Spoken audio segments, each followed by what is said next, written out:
Okay, let's continue with our third video on the Passion narrative. We're getting now to the actual trials of Jesus. So Jesus has been arrested after being betrayed by Judas Iscariot. He was denied by Peter 3 times. And here he is alone, facing the Jewish Council of Elders. So they're part of the Jewish leadership who is seen as the antagonist, presented as the antagonist in Luke's gospel. And you see here that their charge is very political. Are you the Messiah? Right? You know, it's not really a thing about Jewish faith. They just want something to charge him with against the Romans. See, they are not allowed to kill him themselves. Roman law doesn't allow the Jewish Council of Elders to carry out an execution.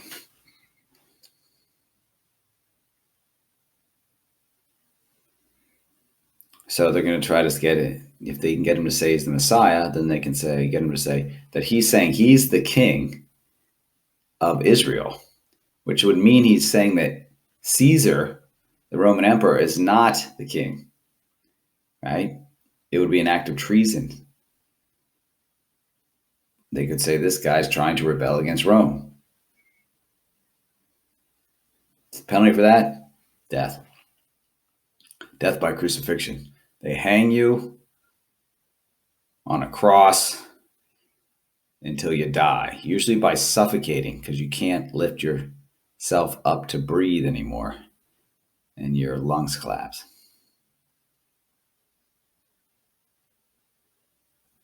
They never talk about blasphemy. They're not trying to get him on a religious issue here. That is mentioned in some of the other Gospels. But in Luke, again, these are the bad guys. They're agents of evil in this case. They're juxtaposed to the other Jewish people in Jerusalem, even Gentiles in Jerusalem. The other people of Jerusalem, they're pretty pro-Jesus, you'll see, as we'll point out. But the Jewish political and religious authorities, they are the bad guys. Now remember that during this time, the average Jew didn't like those guys anyway. They weren't the guys that they wanted being in control. They were people who were rubber stamped by the Romans. So it really shouldn't be surprising if you understood the context that the religious leaders would say one thing while the people would say another, because the people didn't see those religious and political leaders as authentic Jewish leaders anyway. But when Jesus is asked, are you the Messiah? What's his answer? Right? If I tell you, you wouldn't believe it. But what does he call himself? The Son of Man. Right? The Son of Man.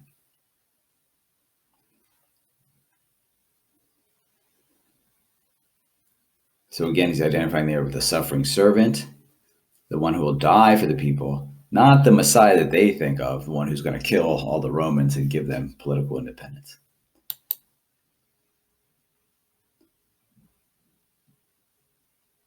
So they take him to Pilate. And again, they offer these 3 false charges: that he was misleading the people, that he said you shouldn't pay taxes to Caesar, and that he says he's a king. And Pilate says, are you the king of the Jews? And Jesus says, well, you say so. Right? Jesus never says he is. And Pilate says he's not guilty. Again, in Luke, Rome is okay. Rome is not the bad guy. Rome just kind of got cornered into this. It reflects the situation that was going on while Luke was written, in which the remaining Jewish religious authorities, the Pharisees, were kicking the Jews who believed that Jesus was the Messiah, the Christian Jews, we'll call them, right? They were kicking them out of the synagogues. Also, the Gentiles, the God-fearers, the people who didn't convert to Judaism but went to the Jewish synagogues to study, to learn about God, they were kicked out too. They said, you can't come to our Jewish synagogues. if you believe Jesus is the Jewish Messiah. And so the Christian Jews, that started their own communities. And eventually they allowed people who were not following all the law of Moses to come in. That's how the church started. And you see that dynamic here. Well, Rome's not the bad guy, even though they were the ones who actually killed Jesus. No, it's put on the Jewish religious authorities, not all the Jews. The first Christians, they were Jews. And Luke understands this. So Luke constantly has people, Jew and Gentile, in Jerusalem who are accepting of Jesus, who are supportive of Jesus. It wasn't the whole city. It certainly wasn't all the Jews, right? But no, it was these fake Jewish leaders, people who are not respected as real Jewish leaders by the average Jew anyway. There they are, accusing him harshly. All right, so now they take him to Herod. Now, Herod was one of these Herodian kings in Galilee. Right? He was half Jewish. He was from this half Jewish family who was raised and trained in Rome. And they brought him over and they said, "Oh, see, look, you can be the king here in this case, Galilee, the Jewish province of Galilee." But of course, all the Jews there knew that he was not a real Jewish king. He was simply a Roman puppet who happened to be half Jewish. And they say here, Herod was glad to see Jesus. He wanted to see, he was Jewish, kind of. And he wanted to see this man who was working all these signs. He wanted to see one himself. But when Jesus wouldn't respond to Herod, he had him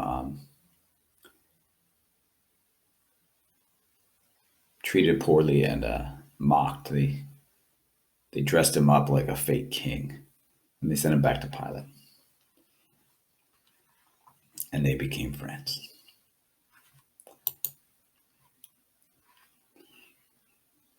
As we go on, through the chapter 23, we see Pilate tries to release Jesus again. He keeps saying, "I find him guilty of no capital crimes." And then we get the situation in which it makes it look like the Romans were kind of cornered into this. Because Pilate says, "I will release to you a captive." They said they had a tradition during the Passover, the feast, they would let someone go. So they had this freedom fighter or terrorist, insurrectionist, I guess is the most neutral term we can use, Barabbas. He had actually killed people in his attempts to fight against the Romans. And Pilate says, "Who do you want, Jesus or Barabbas?" Now, again, this kind of seems like Barabbas is like the example of the violent insurrectionist, right? He's what people wanted Jesus to be. So it's not a surprise that the crowd picks him. And it's the one time we see the crowd not siding with Jesus so far in Luke, right? Luke always had the religious authorities being the bad guys, but then the crowd or the individual people, they are supporting Jesus. And the religious authorities were the Jewish authorities were even afraid to arrest Jesus because he had the crowd support. But here, when they said Barabbas or, what you got to understand is what Barabbas meant. Both, would have meant to the people in Jerusalem at the time, but also to Luke, right? Because what did actually happen between the time of the reported events, around 33 BC, and the time that the Gospel of Luke was written? There actually was an insurrection. There actually was a rebellion against Rome, and they got destroyed. So there's irony. They were going to choose the resurrectionist Messiah. They're going to choose the person that's going to fight off the Romans violently.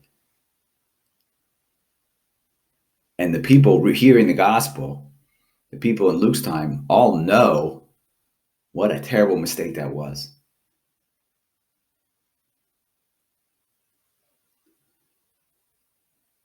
Because even if you didn't believe Jesus was the Messiah, you saw how horrible that went when they tried to use violence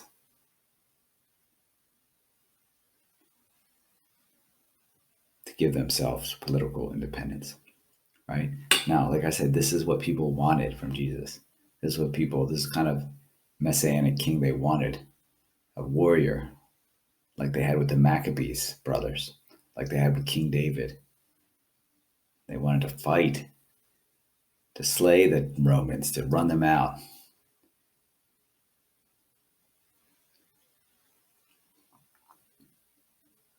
But as Burns says, there's a terrible irony then in the choice for Barabbas, rejecting on a trumped up charge of sedition the messianic king who would truly bring peace.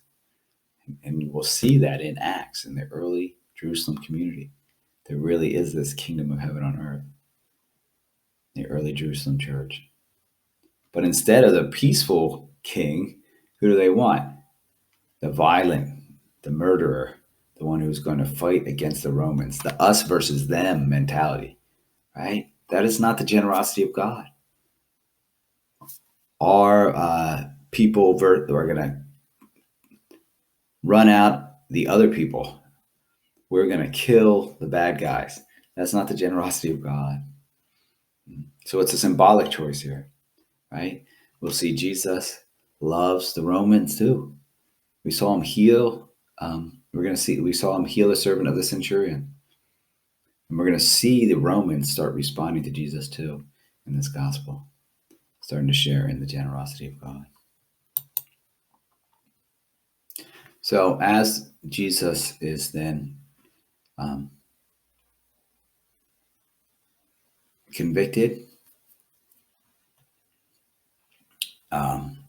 of treason, and we'll see that by the sign they put on the cross, that he's King of the Jews.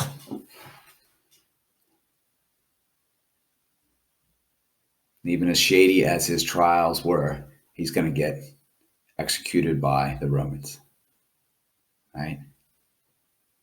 So we're going to see this execution play out. And on the way, what are we going to see? People of Jerusalem, like Simon the Cyrene, likely a Hellenistic Jew, a Jew who spoke Greek and lived in a Roman city, and also these women who are beating their breasts and wailing for him. So again, Luke does not present the entire city of Jerusalem as evil. Luke does not say, oh, all the Jews killed Jesus, right? No, the bad guys, the agents of evil, are the Jewish religious authorities of the time. The average Jew can be seen supporting Jesus.